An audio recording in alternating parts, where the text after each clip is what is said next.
Hi everybody, it's Kate Richburg live from my jewelry studio here in South San Francisco, California. Hey everybody, look at everybody's jumping on, that's awesome. I'm going to take a few moments here to chitty chat while people jump on, and then we're going to get down to business. Hi Meredith, look, and there's Francesca, and there's my mom. Yay, hello Gwenda, hello Gwen and Gwenda. My cousin Zoe Pie, everybody's here. Awesome, it's great to see everybody.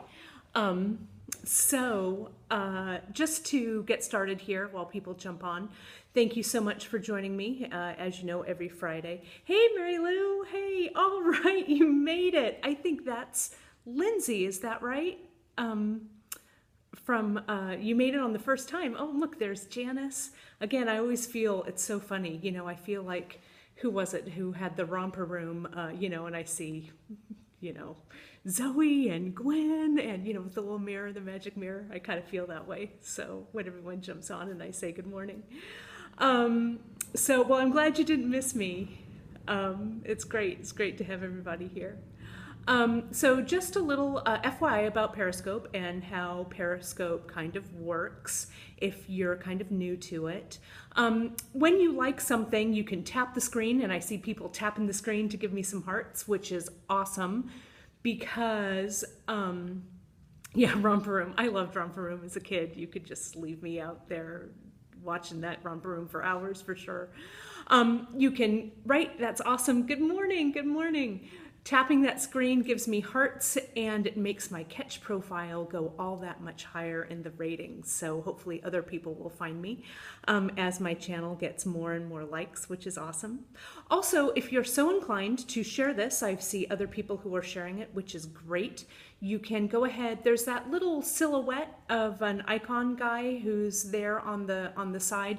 You can tap that, and that will allow you to share it. A little screen comes up, and you can kind of follow the directions to share.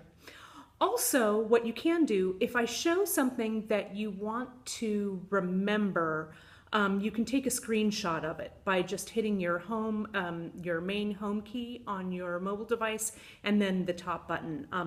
That's on iOS. I'm not too sure for Android, but you can go ahead and take a screenshot there, and it'll save right to your camera roll. Thanks, you guys, so much for sharing. I super appreciate it, getting the jewelry world word out to the jewelry world. So I'm going to give you a little screenshot here. You can take a screenshot of this if you'd like, where to find me on katerichbourg.com, of course. And I broadcast, as I say, every Friday from my studio here in South San Francisco. You can also, if you want to watch these broadcasts later, you can do that on catch.me, Kate Richburg. All of these automatically upload right to Catch.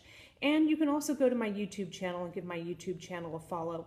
And I do go ahead and archive them up there as well. Though I'm a little bit behind. I'm still uploading all of my Periscopes from Tucson up to my YouTube channel.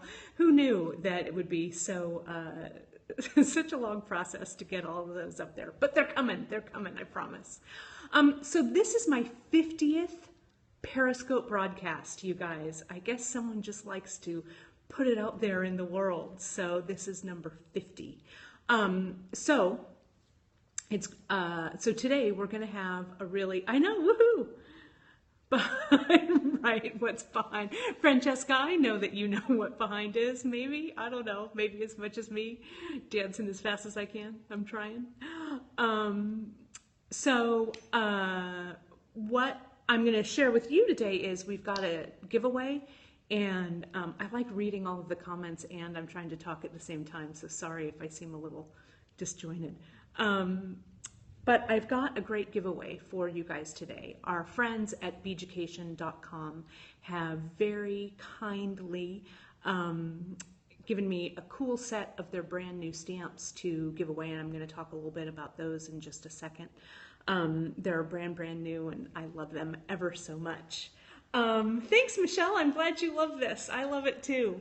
I've got some new stuff that I want to share with you before I get to that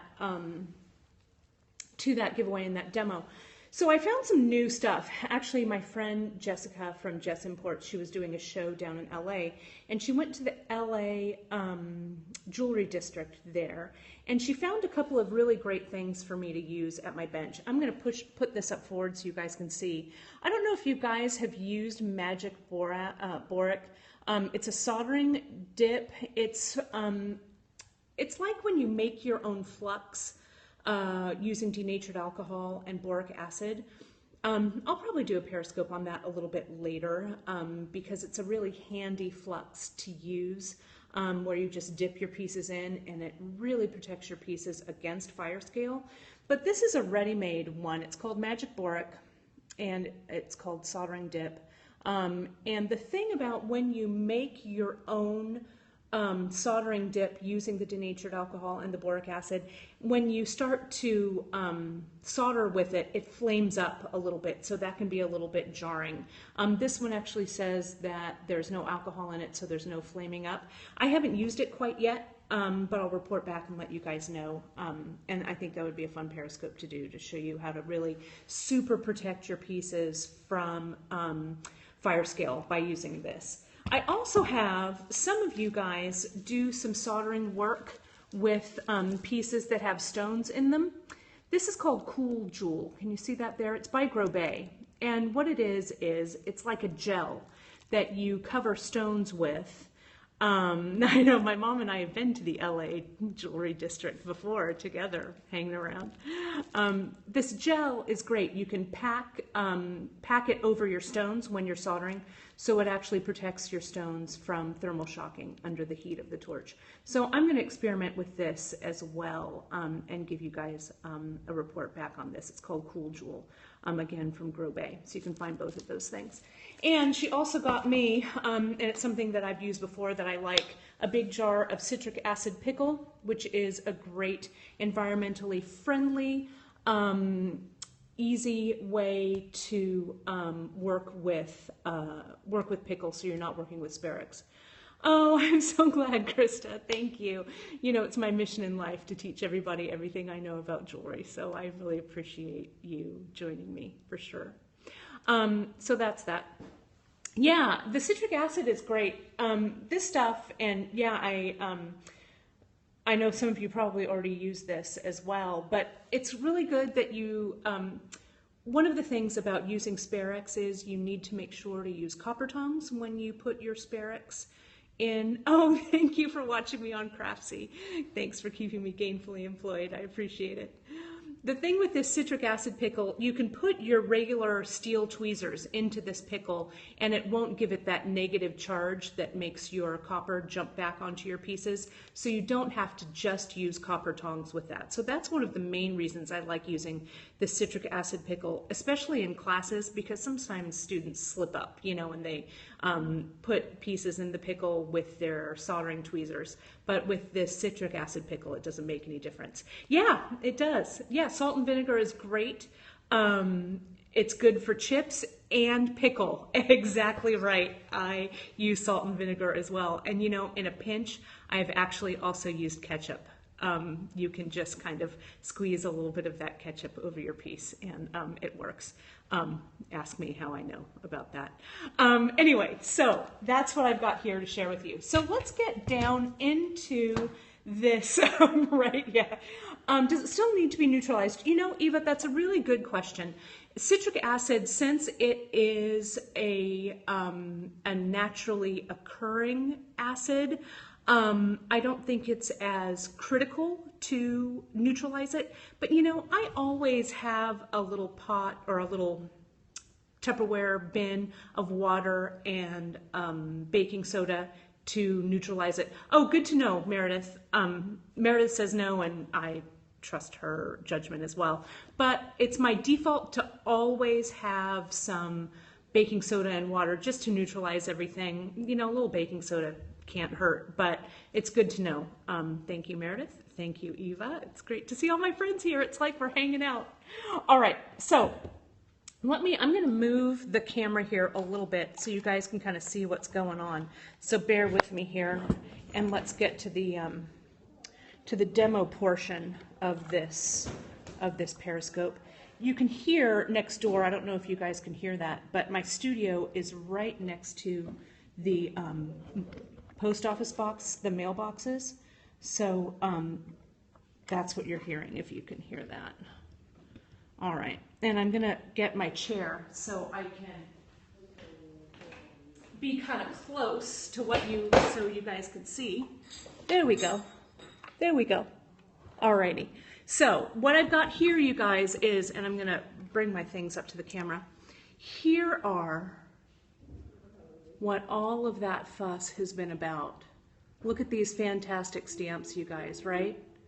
These are the US made stamps from beaducation.com, and I'm going to try and get them in real close so you guys can see. There we go. Right? Let me see if I can get this to... It's not super clear, but you guys can see here. And they're cool Southwest designs. You can see 3 of them are curved, and 1 is kind of a straight liner. There we go. That's maybe a little bit better like that. I like that.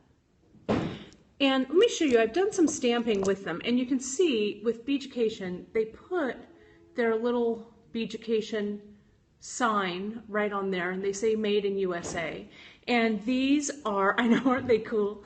The cool thing about the Beaducation stamps are that they're made of tool steel and they're heat treated. So they're going to last a good long time. And again, they're US made, so you know their quality is super good. Okay. So I want to show you here. This is this stamp. And this is the imprint that it's made. And look at how crisp and clean that impression is. Isn't that great? And you can also see here, I've used another Beaducation stamp. It's that little star, and you can see it's right in there. And then this guy, if you've been watching my Periscopes, you know that I'm having kind of a moment now with the Tucker shot plates. So this is actually a bump out that I made with the Tucker shot plate. They are kind of beefy, Meredith. They really do feel good in the hand, and they're really sturdy. So I really love the way they work. I also used this one. You can see here on the side of this ring. This ring is actually a pancake die from Kevin Potter. And then that's a Tucker bump out shot plate. And then here on the side, you can see is that Beaducation stamp. And then this is one of their feather stamps as well here, as well, right there. Can you get it? Well, I'm glad you asked that, Janice, because that brings us to the next part of our demo.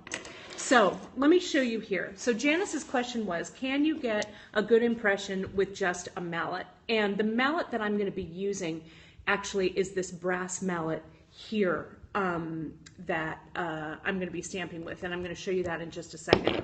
But one of the questions I get a lot, oh, hold that thought. I need to grab something here. You think I'd be prepared for this, but you know how it is. One of the things that my students, it's a 1 pound, and I'm going to explain that a little bit more in just a second. You can see what I've done here to help me lay out my pieces, and you guys, this is just random sketching, so they're not for like the Smithsonian, so they're not super beautiful, but they really, really help me with layout. There you go, you guys can see. This here, I got this tip from a friend of mine, Lori, and what she does is she uses this aluminum tape like this, yes. And this aluminum tape, what you can do is you can just lay it down in your design book. Let me go to a blank. I know there's a blank page here somewhere. There we go. Wait, I know it's here. There we, really? Is it this full? Come on. There we go. Here's a blank page. And you can just go ahead and slap this sucker down like that, right into your book. And then if you have a blank that you're working on, like if I were going to stamp this bird blank, I could come in and outline it just like that using my Sharpie marker.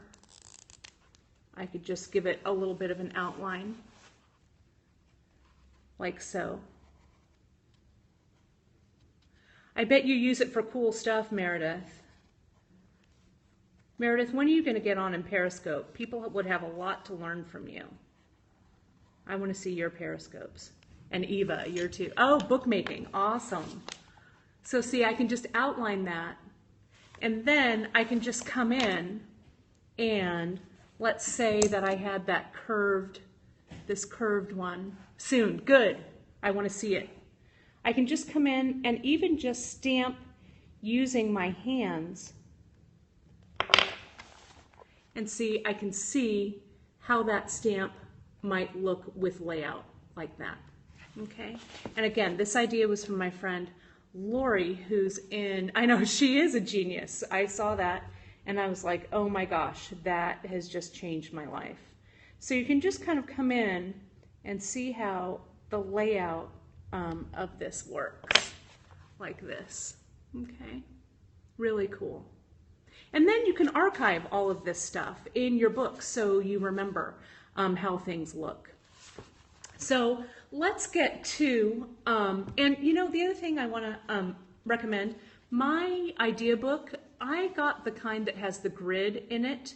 So the grid helps me get things kind of straight, which I kind of like rather than a blank pad. So that's just a little note there. The tape, Francesca, I'm using, this is just, I've started to, oh, great. Oh, I'm glad, Krista. Good. Yeah, it's just metal. It's a aluminum tape. And they use it, you know, for ducks and stuff like that. I got mine at the Home Depot or the Lowe's or something. And there's a huge roll, but it's really super helpful. So let me get to the actual stamping part of this. Oh, you're welcome. Totally. I'm going to move the camera again so you guys can kind of see. Let's talk about soldering surfaces, not soldering surfaces, sorry, stamping surfaces for just a second. And I'm going to move you guys over here. I'm moving, I'm moving, I'm moving. There we go. I'm moving. Great. So what I've got here is, this is a stamping surface that I use pretty often. This is a trolley rail. Can you see that? How that's just a rail. I'll give you the side view here. I found this online and it wasn't too expensive. You can also find railroad rail, but this one's a thinner one. It's probably not more than about 3 inches across. So it's super light, but it's really also, I'm going to get the camera down a little bit more. It's really super, super sturdy on the table. And that's what we're looking for when we're stamping, is a really super solid surface. So if you don't have a place to put an anvil, which I'm going to talk about in a second, something like this rail is a really great idea. Again, I think I found it like on, I don't know, eBay probably. And again, not more than 20 bucks for this. So that's that. You can also use something like, if you have a small space, you can use something like a bench block. This is just a round steel bench block. Oh, look, I'm reflecting back into the camera. That's kind of cool. A steel round bench block, and this one happens to come in a rubber base. And that rubber base can just sit right here on your work surface. It's nice because it doesn't it helps it to stay stationary, I guess. A lot of people, though, they prefer to stamp right on their surface like this, and I have a wooden work table here, so this surface is really sturdy, and I tend to stamp over the leg part of this table, so it's really, really sturdy and doesn't give me any bounce. It's the bounce back sometimes that is really difficult to deal with when you're stamping. But the thing that I use the most, and I'm going to take you guys out of the clamp here, and I'm going to turn you guys around for just a second. And I want you guys to see what I've got going on here. Let me scooch it on back. Scooch it on back. What I've got, well, let me go forward first so you can see. Here's my anvil. This is just a not very expensive anvil from Harbor Freight. Now, it's not my dream anvil. My dream anvil would be a made in USA, you know, 100-year-old, super fantastic anvil, and I'm still looking for it, but it'll cross my path when I find it. I know I love anvils too. But you can see I've mounted it on just a big slab of wood right there. And can you see on the wood, I put handles on the sides. So if I want to carry it or move it around in my studio, I can grab it by those handles. And then I also put feet on it. And I realized that I put feet that were way too delicate. You can see they're all kind of wonky, actually. We fixed that. So I've gotten some new feet. I'm going to put some really sturdy brackets on it as well. So it'll make it even more sturdy. Oh, thanks. Yeah, I found this cool piece of wood. My friend had it, and I'm like, what are you going to do with that block of wood? Can I have it? And then I did some leather. You can see I just drilled leather right into the sides, like so. And I put some hooks on the sides so some of my hammers and rulers and stuff can hang on to there. And see how when I screwed the leather into the wood, see how I used washers to kind of protect that screw from going through the leather. And it also kind of looks kind of like I'm a badass, so I like that too. And then you can see also to decorate it, underneath what I did was I bolted this sucker right down into the wood, but I covered it with some leather just to kind of stabilize it even further and kind of cover up those bolts so I didn't have to see them. But you can see there's the other side. All of my hammers, let me just mention before I actually start stamping, what I've done with all of my hammers. Hey Eric, how are you? What I've done with all my hammers, you can see I have drilled them in my drill press and I've hung them up. So, whoops, there we go. I'm doing great. It's great to see everybody here today. So I'm having a good time. So you can see all my hammers here are just hanging right in my studio. And I made that decision because I felt like my hammers, I couldn't get a really good solution for hanging my hammers. And I have all this pegboard here. So you know what? I just went for it. And even in my frets hammers, I said, you know what? I'm just going to drill them and hang them. And it's really been super handy for me. So let me bring you guys back. I know, isn't it? I love to see people's organized studios. They are an issue for storage, you know? Oh, let me tell you, Janice, it's a thinly veiled facade. You can ask my mom, who is watching, what a thinly veiled facade my organization sometimes can be, especially when I was little. But I'm learning. We're always learning, right? It's the way to keep you guys, to keep us all together. So I'm going to slide you guys over here so you have a good view of what I'm doing stamping-wise. And, oh, thanks, Eva. Well, it's always a work in progress, that's for sure. So, but it helps, you know, having a brain that works super fast. It's better to have things organized so I can just grab it and run. You know, that's true. That's right. Genius is not organized. We just do the best that we can. But yes, it's true. So here I've got a couple of hammers that I want to share with you. If tools are out, you can use them. No, that is exactly right. And that's what I have kind of talked about with my studio organization, is that I've had to have my tools really at hand. And that would be another good Periscope to share with you guys, to talk a little bit about. This past year, 2015, was the year that I really did get organized, and it's helped me immensely. So maybe we'll do that for another scope. The hammers that I like to use This one is a 1 pound brass mallet, and I use, yeah, or my keys or my phone when I need it. This is the one that I use almost all the time. I know that everybody has their own idea about what hammers work for them for stamping. I find that a brass mallet works really great because I get less bounce back, and I also find that if I'm using a heavier hammer, like a 2 pound hammer, I can't wield it with precision, right? The 2 pound gets a little crazy. I can't quite control it as much.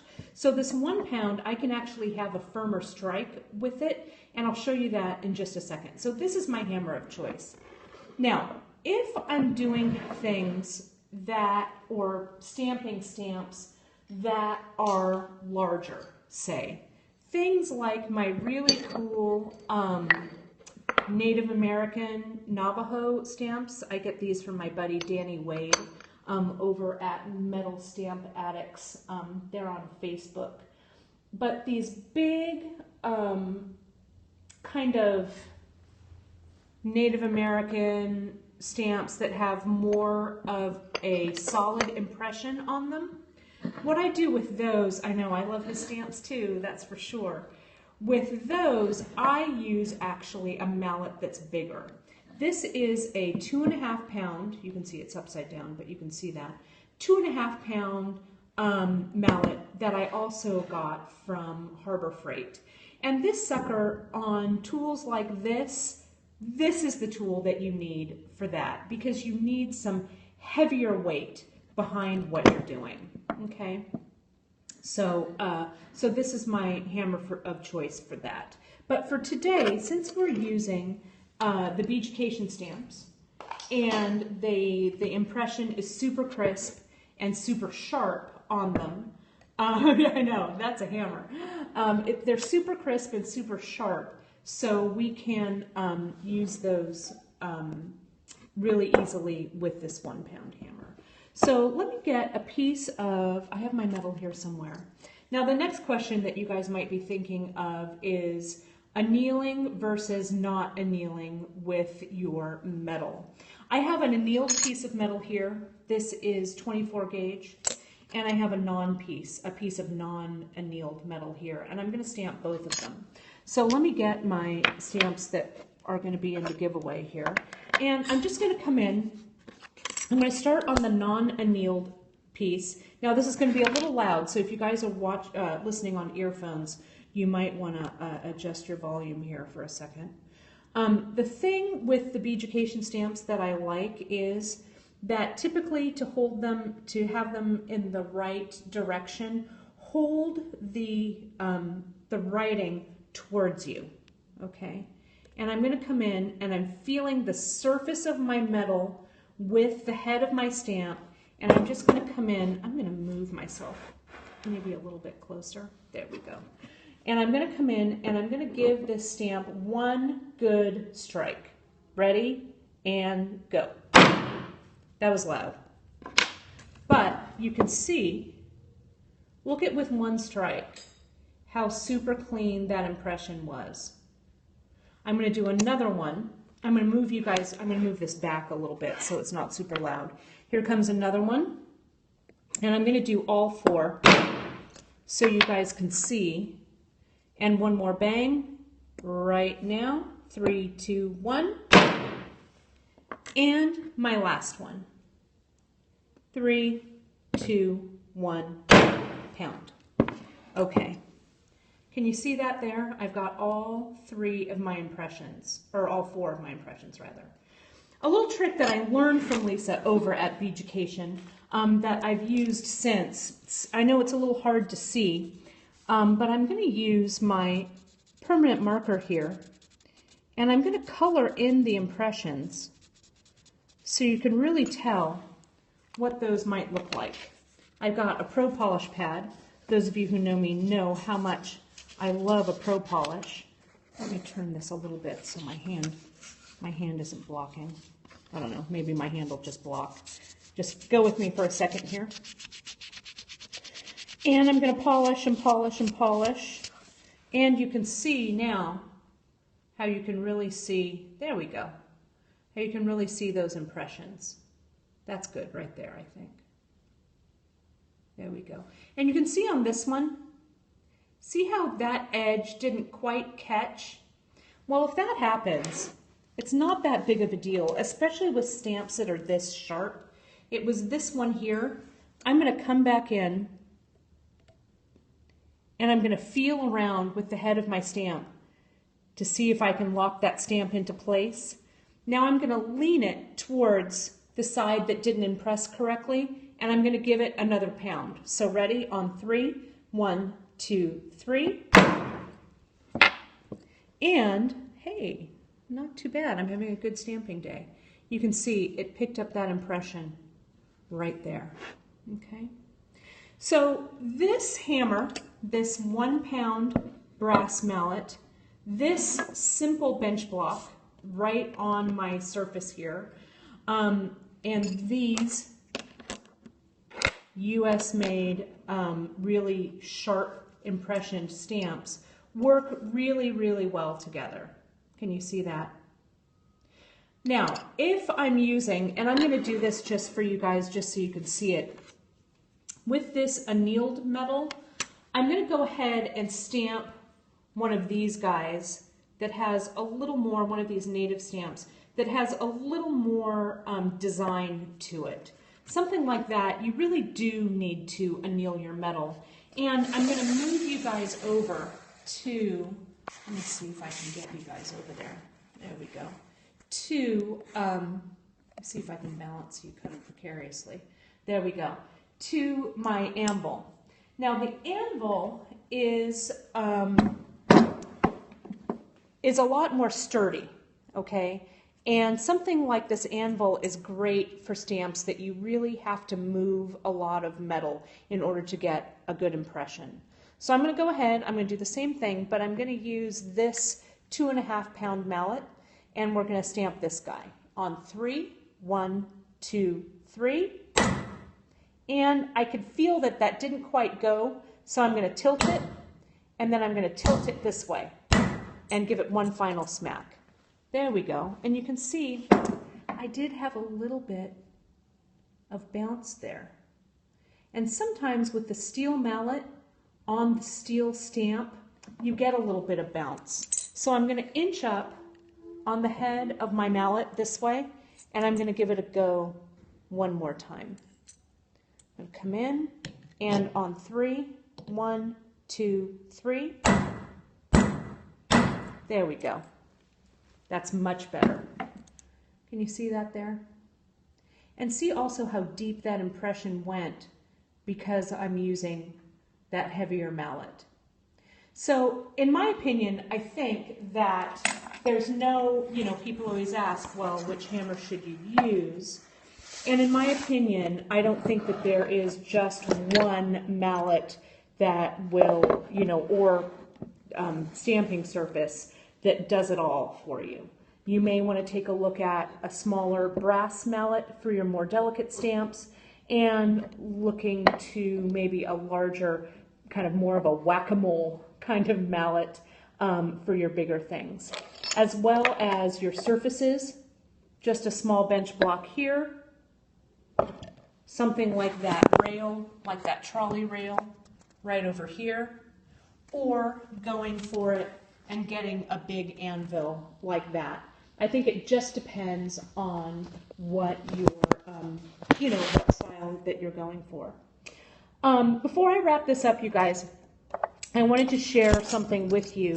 Those of you who watched my Periscope last week or whenever it was, or a couple weeks ago, when I was working with my hydraulic press and my hydraulic press dies. So I've gotten a lot better since that lovely Periscope day. And you can see, here's one of my vintage dies here. And here is the impression you can see here. And this is 24 gauge right here. Oh, thanks, Krista. Yeah, I love it too. This guy, so I've done a lot of experimenting, and I'm going to revisit the hydraulic press for you guys on Periscope sometime. But I just wanted to let you know, you really have to use a lot of, remember how I was using the lead on the back of this? I put my metal, my piece of metal, where's the die? Here it is. I put my piece of metal down on the die, and then I put lead on top of it, and that lead was to impress into the impression here and make that impression super tight. What I was doing was I just wasn't using enough lead. You really, really, really need to get a high, kind of a high dome of lead underneath there, underneath your hydraulic press, so it pushes it down in there, right? So really a nice thick layer of lead will help get that impression. Yay, I'm glad you're here, good. So you can see here, and the impression was really good there. So I'm going to play around with some more of that stuff as well. So now to get to the giveaway part, let me turn this around so I'm back in frame. Okay, there we go. So to get to the giveaway, I know that, whoops, sorry about that. I know that you guys, all of you, want a set of these fantastic stamps. And I wish I could be like Oprah and say, you get stamps and you get stamps and you get stamps, but I can't. But the giveaway, so the giveaway details are these. If you go over to my blog, I just published a little blog post this morning that says, talks about the Periscope giveaway. So if you go over to my blog, you can go to katerichbourg.com. Yeah, my mom, she'll just use mine. It's true. My tools are my mom's tools and vice versa. You should see all the fabric that I steal from her. But if you go over to my blog, you can find it over at katerichbourg.com. You can go ahead and hop over and leave a comment. And then what I want you to do is I want you to go over to either the Beaducation Facebook page or the Beaducation Instagram page and go ahead and give them a follow as well. The giveaway is going to last through the weekend, so I'm going to pick a winner on Monday morning, and then I'll let the Beaducation gang know, and they're going to send your stamps right out to you.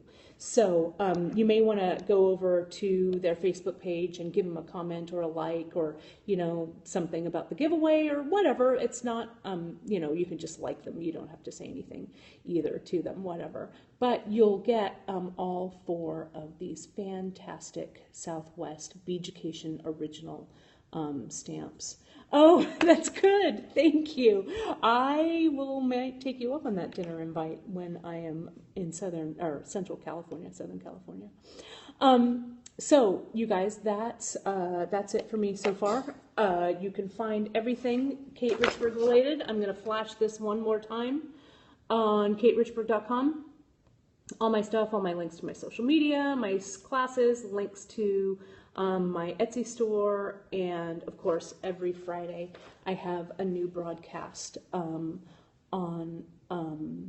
Periscope. You can find me every Friday morning. Oh, you're welcome. Thanks, you guys. Thank you so much for joining me. I really, really do appreciate this. And you can still share this broadcast with anyone you'd like to. You can watch it for up to 24 hours, again, here on Periscope. And then afterwards, it'll be archived up on catch.me/Kate Richbourg, or later, probably much later, on my YouTube channel. All right, you guys, thank you so much. You've made my 50th broadcast super fantastic. Thank you so much for joining me. And I've got some cool stuff up for next week. I know I keep promising that there are some, oh good, thank you so much, thank you. I keep promising that I have a Swarovski crystal periscope to do as well, and I promise next week I will get to some of the new Swarovski stuff that I got in the mail, which is super exciting. So again, thanks again, you guys. Have a fantastic weekend. Be safe, be well, make fantastic jewelry, go out there and do your best. All right. Talk to you soon.